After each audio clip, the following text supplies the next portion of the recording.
सबसे पहले सभी मीडिया भाइयों को मेरा नमस्कार।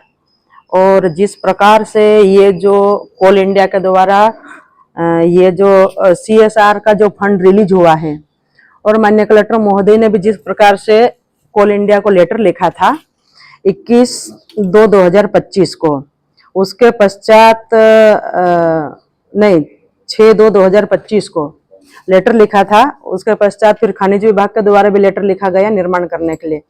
तो मैं कोल इंडिया लिमिटेड की जिस प्रकार से जो प्रोसेस चल रही है डेवलपमेंट को लेकर, उसमें कलेक्टर महोदय ने जो लेटर लिखा उसमें सभी चीजें हैं। प्राथमिक उपचार केंद्र है, सामुदायिक भवन है, सामुदायिक शाला केंद्र है, पानी की टंकियां हैं, पशु उपचार है तो रोड अतिरिक्त कक्ष है और बिल्डिंग वगैरह है, मरम्मत का भी है।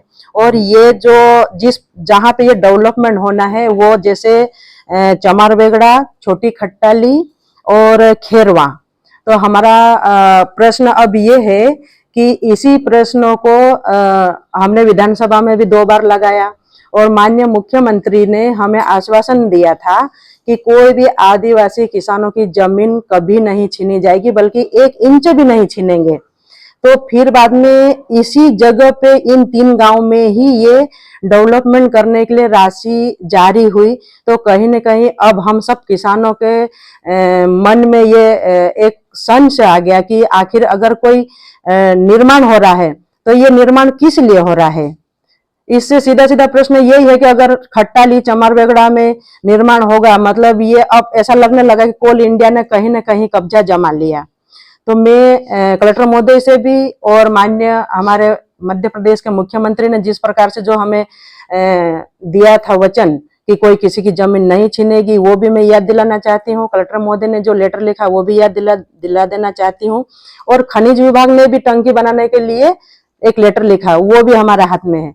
तो मैं सभी हमारे आदिवासी समाज के भाई और हमारे किसान भाइयों से बोलना चाहती हूँ कि ये जो निर्माण के लिए 2,88,00,000 रुपया आए, तो ये निर्माण जब तक किसान की सहमति और नहीं होगी तब तक इसको कैसे निर्माण हो सकता है।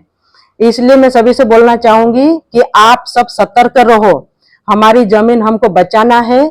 और कलेक्टर महोदय से ये निवेदन है कि अगर इन 3 गांव का ही अगर आप डेवलपमेंट लेटर लिखते हो तो आप अन्य जगह पूरे जिले में भी बहुत सारी अव्यवस्था फैली, उनके लिए भी लेटर लिखे, वहां पे भी सुविधा उपलब्ध करवाए।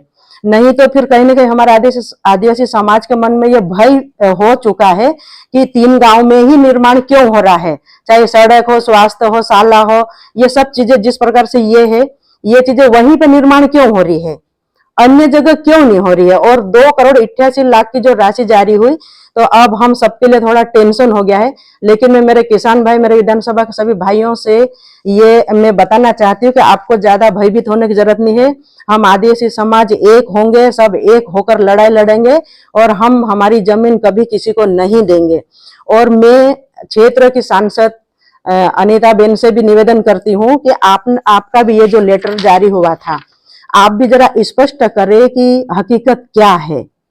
ये लेटर मान्य हमारी सांसद महोदय का हुआ था। मंत्री महोदय भी हमारे आदिवासी समाज के लिए इसमें स्पष्ट करे कि ये जो जमीन का इशूज चल रहा है इसका निराकरण करे। और बहुत जल्दी एक बार पुनः वापस से प्रश्न लगाऊंगी और कलेक्टर महोदय और मुख्यमंत्री जी से निवेदन करूंगी कि ये जमीन जितना जल्दी हो सके इसका सभी नियम जो भी रूल्स वो सब निरस्त करे, ताकि हमारा किसानों को उनका हक मिले।